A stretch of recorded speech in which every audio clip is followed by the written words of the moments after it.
olha bem pra esses dois personagens. O mesmo cara, 20 anos de diferença. Um é uma máquina de destruição movida a ódio puro, que matou, literalmente, todos os deuses da mitologia grega.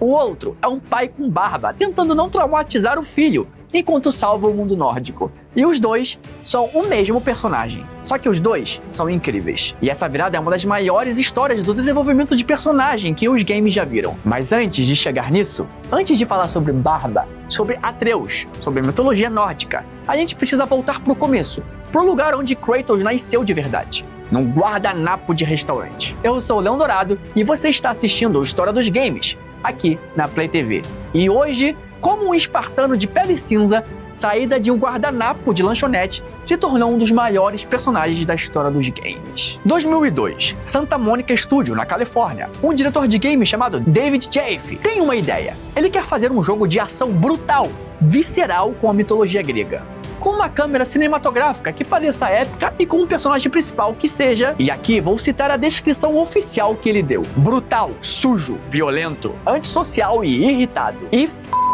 essas foram as palavras exatas que a equipe de arte, e não é exagero. Jaffe olhou para o líder de arte, Charlie Wen, e disse basicamente isso: quero um cara que incorpore tudo que é raiva e não me importa ao mesmo tempo. E aí Jaffe deu a instrução final antes que a equipe fosse criar os primeiros sketches de Kratos: vá pra casa, chegue aqui no trabalho nervoso. E aí, a gente vê o que acontece. Literalmente, ele mandou os artistas chegarem com raiva, como se a raiva fosse o briefing criativo. E sabe o que aconteceu? Funcionou! Os artistas chegaram cheios de energia, desenhos e conceitos foram aparecendo.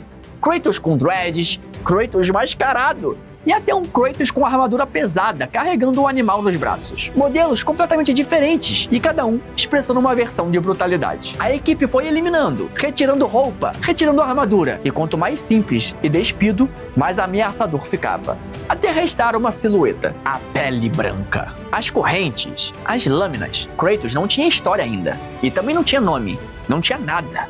Mas simplesmente ele já tinha cara. Enquanto Jaffe cuidava da direção geral, o design visual ficou nas mãos de Charlie Wen. E o Wen tinha um problema: como você cria um visual definitivo de um personagem que precisa parecer ao mesmo tempo humano e monstruoso? A solução veio num restaurante. O Wen estava no almoço, um almoço normal, com comida normal. Só que em um guardanapo de papel na mesa, a ideia das lâminas duplas preso nas correntes veio na cabeça. Ele pegou o guardanapo e esboçou ali mesmo um guerreiro com duas espadas presas em correntes que se enrolavam nos braços.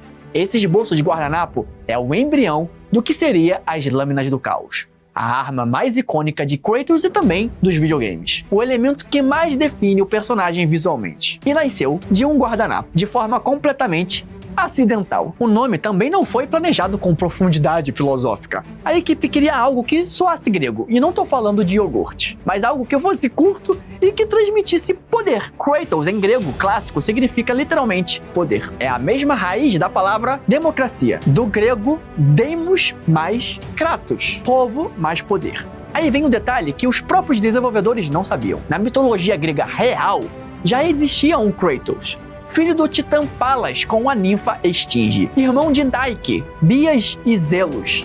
Ele era a personificação do poder e servia a Zeus como guarda e executor. Os caras nomearam o personagem, lançaram o jogo e só depois descobriram que tinham acidentalmente tirado o nome de uma figura mitológica real que também servia a Zeus e representava a força bruta. Coincidência ou destino? Provavelmente coincidência, mas é o tipo de coincidência que parece roteiro demais para ser real. E a pele cinza? Aquilo que faz Kratos ser visualmente inconfundível é cinza das cinzas da família dele, que ele mesmo matou. Mas isso a gente já vai chegar. Quando o design estava pronto, faltava a história.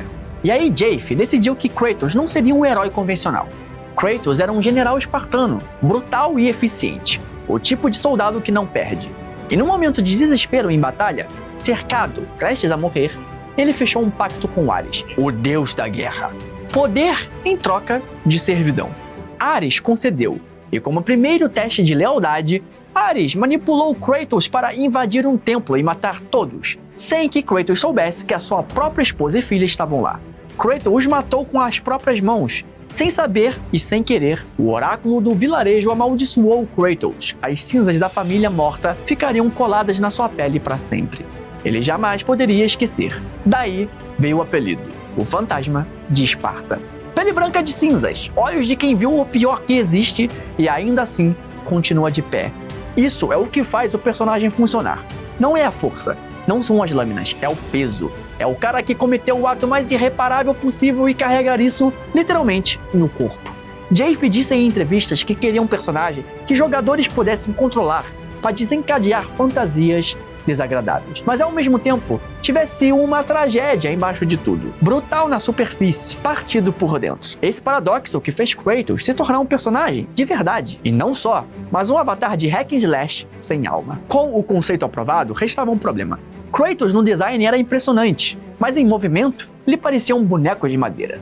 As animações não funcionavam, a brutalidade do personagem não estava chegando no controle. O jogador controlava algo que parecia pesado e desengonçado. Não uma máquina de guerra Esparta. Foi quando um animador entrou no projeto e mudou tudo. Esse animador se chamava Cory Barlog. Sim, o mesmo Cory Barlog que anos depois seria o diretor do God of War 2018. Barlog assistiu horas de filmes de luta tentando capturar referências de movimento que combinariam com o Kratos. Mas no cinema ele percebeu que era limitado demais. Nenhum filme conseguia transmitir o nível de brutalidade que a equipe queria. Até os filmes mais violentos eram tranquilos em comparação com a visão dele. A solução foi criar algo que só o videogame permite. Movimentos que fisicamente seriam impossíveis, com velocidade e escala que nenhum humano real conseguiria, mas que no controle do jogador soassem naturais e satisfatórios. O resultado? Aquelas animações de execução, aquele ritmo específico de combate, a câmera que segue a ação de perto o suficiente para você sentir o impacto, mas longe o suficiente para ver o espetáculo. Jaffe reconheceu publicamente: Barlog era tão ou mais pai de Kratos quanto ele próprio. O personagem tinha 3 pais. Jaffe criou a visão, Wayne criou o visual e Barlog criou o movimento. Sem qualquer um dos 3, Kratos seria diferente. God of War chegou ao Play 2 em 2005 e foi uma pancada.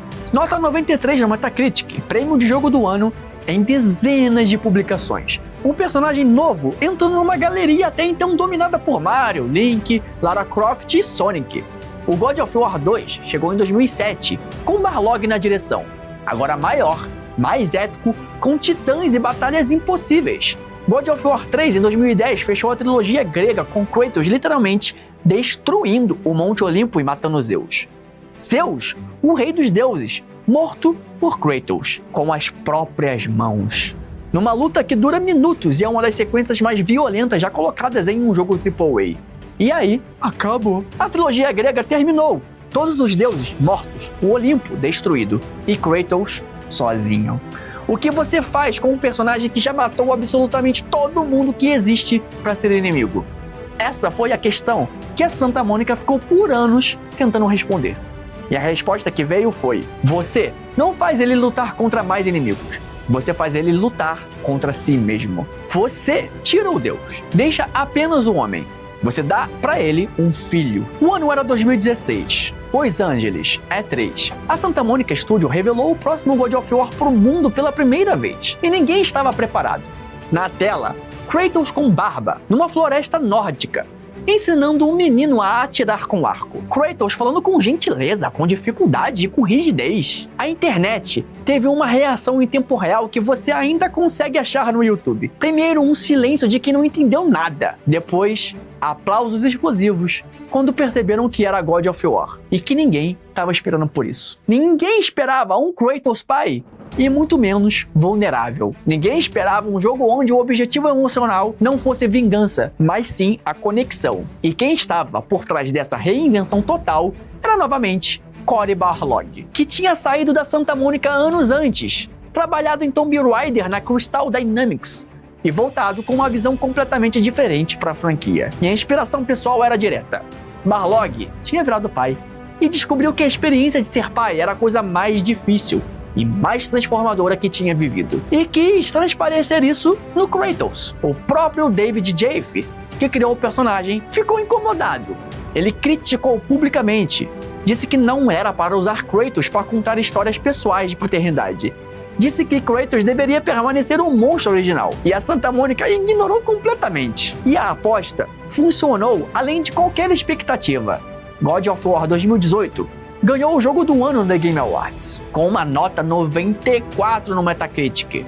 E quando Barlog subiu no palco para pegar o prêmio, ele chorou, ao vivo, na frente de todo mundo. E a internet amou cada segundo disso, porque o cara passou 5 anos apostando tudo em uma reinvenção que muita gente dentro e fora do estúdio duvidou. E no fim, deu certo. E aqui tem um detalhe que a maioria dos brasileiros não sabe, e que eu acho que precisamos falar alto. O rosto que Kratos tem no God of War 2018, a barba, a expressão e até mesmo a forma do crânio foi criado por um brasileiro. Rafael Grassetti, paulistano, diretor de arte da Santa Mônica Studio, foi o responsável por redesenhar visualmente o Kratos para o jogo de 2018. E não foi rápido. Grassetti levou anos para convencer a equipe sobre o visual que ele tinha na cabeça. Quando as artes em 2D não estavam funcionando para comunicar a ideia, ele literalmente fez esculturas de argila para mostrar fisicamente como o novo Kratos deveria ser. A equipe viu a escultura e entendeu. E aí veio o 3D. O Kratos que todo mundo conhece hoje, um espartano com barba e expressão de quem carrega o peso do mundo, modelado por um brasileiro, num estúdio em Los Angeles, antes mesmo de existir no computador. Esse é o tipo de detalhe que faz a gente lembrar que por trás de cada personagem icônico, existe uma equipe de pessoas reais, com histórias reais, e que essas pessoas também são aqui do Brasil. De um guardanapo de restaurante de 2002 até florestas nórdicas de 2018. E por fim, um Ragnarok em 2022. Kratos percorreu um caminho que poucos personagens de qualquer mídia percorreram. Ele começou como um avatar de destruição pura. E isso era suficiente. Era exatamente o que o mercado queria em 2005. Mas o que ninguém esperava era que um personagem tão construído em cima de raiva e violência conseguiria evoluir para algo que faz adultos chorarem no sofá. A frase mais famosa do God of War 2018 não é um grito de guerra. E também não é uma ameaça. É uma correção de pai para filho. Não seja arrependido.